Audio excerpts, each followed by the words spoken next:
Oui, bonjour. Cette fois, je ne vais pas vous proposer d'hypnose car il n'y a pas une demande ou comment dirais-je. Enfin, j'ai pas ressenti une attente spéciale et c'est quand même beaucoup de travail. Donc, je vais juste livrer mon interprétation si ça peut intéresser certaines personnes sur cette pleine lune.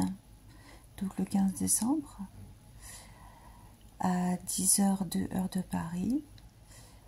Alors, ce qui est intéressant à souligner, voilà, c'est que ça se passe donc dans la maison 12 pour le soleil et dans la maison 6 pour la lune. Et effectivement, il est question de nous remettre à flot émotionnellement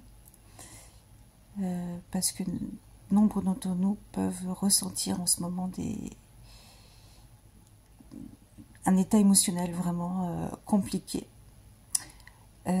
D'autant que là, donc, il y a un carré de cette pleine lune à Neptune et ça aggrave encore le flou qui peut subsister dans certaines situations. Le problème actuellement, peut-être qui peuvent se relever, c'est l'opposition de Mars à Pluton. Alors, lors de cette pleine lune, cela touche le secteur 7 et le secteur 1.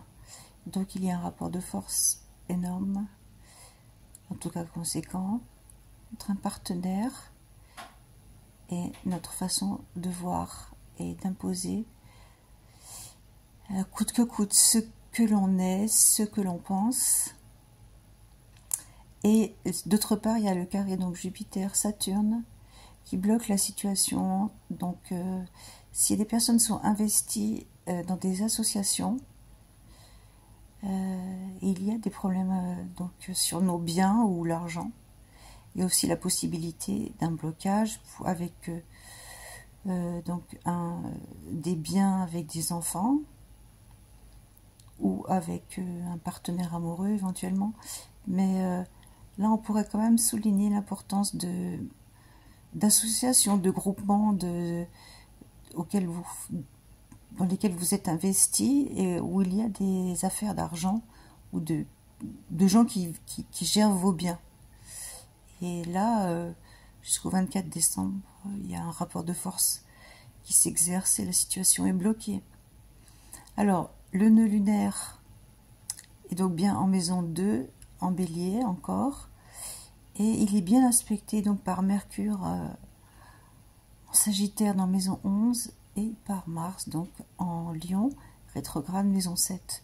Donc là, nous revenons sur des problèmes donc antérieurs, et c'est une bonne opportunité malgré tout pour les régler. Et on est aidé justement peut-être par d'autres personnes qui font partie voilà, d'un groupement. Et il y a cette capacité à se battre pour justement défendre son bien et une réussite probable avec Neptune en 2. Donc cette configuration, la direction qui nous est donnée pour cette pleine lune est intéressante. Donc on a les capacités de régler les problèmes qui nous semblent insurmontables.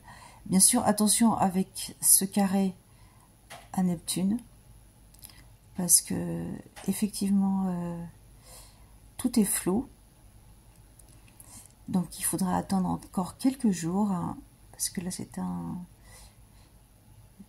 carré quasi exact, hein, 23, 27, non pas tout à fait, mais pas loin, et peut-être attendre encore, disons, enfin là il faut passer les fêtes, hein, je pense,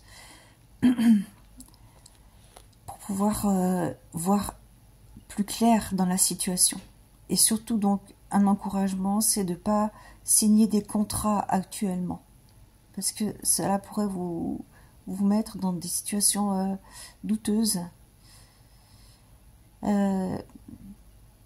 Trop de blocages et trop d'illusions.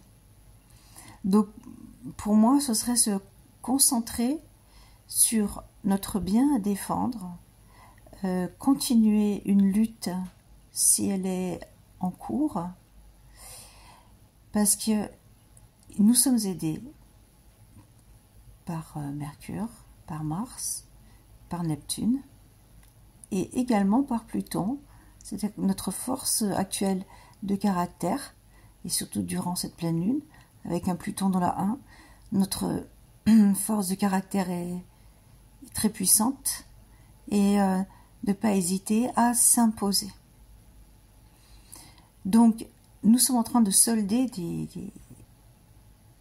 vu que Mars est rétrograde, des problèmes qui ont traîné sans doute, et voilà, nous sommes obligés d'y revenir et nous atteler à cette tâche. Comme Jupiter est également rétrograde, tout ce qui est légal doit être réglé. Concernant Chiron, le guérisseur blessé, donc toujours en bélier, donc là il est en maison 3 et il forme un trigone à cette pleine lune. C'est une bonne nouvelle, c'est-à-dire que alors, il forme un trigone au soleil, comme vous pouvez le voir, et là il pourrait s'agir d'assainir nos relations, de guérir peut-être aussi de blessures avec notre fratrie, la possibilité d'y revenir et de s'en guérir.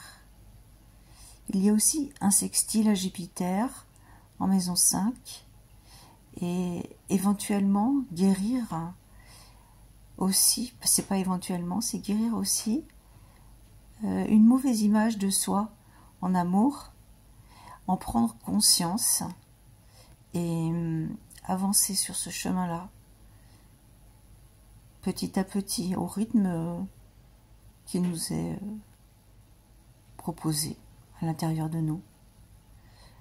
La lune noire que vous pouvez voir ici, donc en Balance, en maison 9, nous permet de résoudre des problèmes légaux. Donc, allons-y doucement, sans illusion, avec ce potentiel. Voilà, je vous remercie.